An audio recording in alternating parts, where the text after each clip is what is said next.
half a year after placing orders in advance for his first smartphone, Red says that the Hydrogen One phone is still months away from being launched.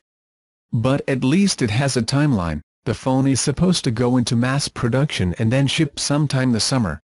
Jim Jannard, CEO and founder of Red, gave the update yesterday afternoon in a post on the company's forums, where he also announced some new specifications for the expensive smartphone with holographic display and gave some additional launch details.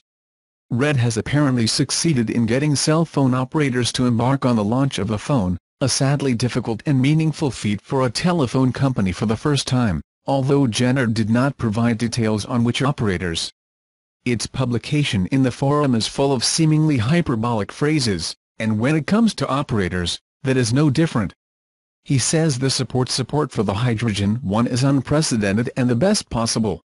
That would seem to involve all the major EE operators. But it seems that it could still be months before we discover it.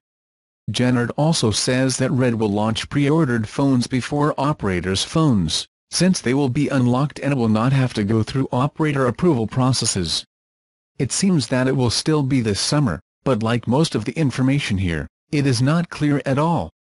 Jannard says Red will probably start previewing the phone sometime in April, which means that, yes, people who pre-ordered this phone for $1,195 or more still do not know much about it.